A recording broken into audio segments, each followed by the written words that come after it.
You're a very, very emotional person. I mean, because Totally. I've known you, and when you get Helplessly when you get emotional while you're commentating, you know, I see people on the internet saying, "Wow, Jim Lampley was really emotional," but those people don't know that you are actually doing a good job holding it in. Because I've seen you extremely emotional.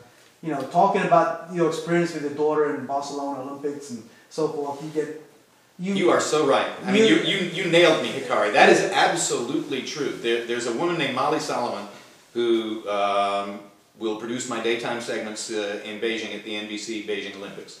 And she's produced my shows at the Olympics for 5 consecutive Olympics now.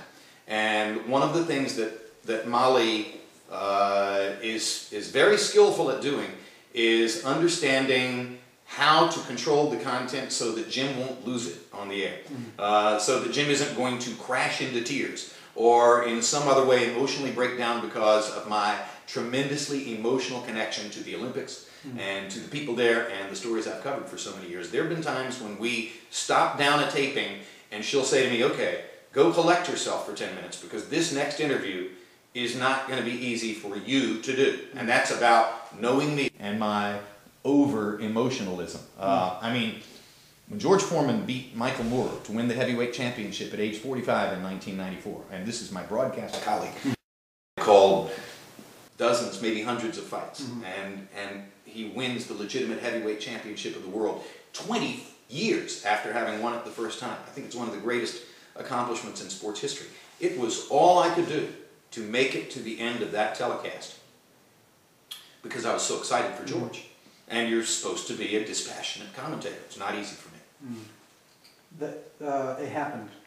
It happened. It happened. Right. That's and the funny thing is, you know, if you're a certain kind of sportscaster who prepares probably in the right way, then you would have said to yourself somewhere in the days leading up to that fight, okay, do I have an omnibus button line? Do I have some capsule statement that I want to make if George happens to win the fight? I never thought of it. Never gave it a moment's thought. There was, in my view, there was no way that George Foreman could beat Michael Moore and win the fight. I would say to him, months in advance, I'd say, "George, how are you going to beat Michael Moore? He's a southpaw, he moves, he wouldn't stand still for Holyfield. Why in the world would he stand still for you?" And George would say, "You watch, you wait. There's going to come a moment late in the fight when he'll come and stand in front of me and I'll knock him out."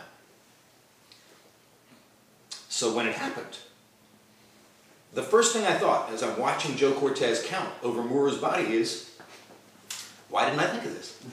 Why didn't I prepare some line? I mean, why can't I say, "Do you believe in miracles?" at a moment like this? What am I going to say? And all that came out of my mouth was, "It happened. It happened." That's the best line in my boxing career. That's the most memorable, most galvanizing line I've uttered in 22 years of calling fights, and it was purely spontaneous.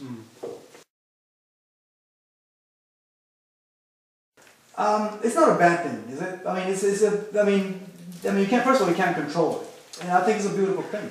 It's a slippery slope, you know. I mean, it's good because it drives me to performances that help keep me in the business, make people think I'm good at what I do. Right. But it's also, it's very hard for me sometimes to control my emotions on the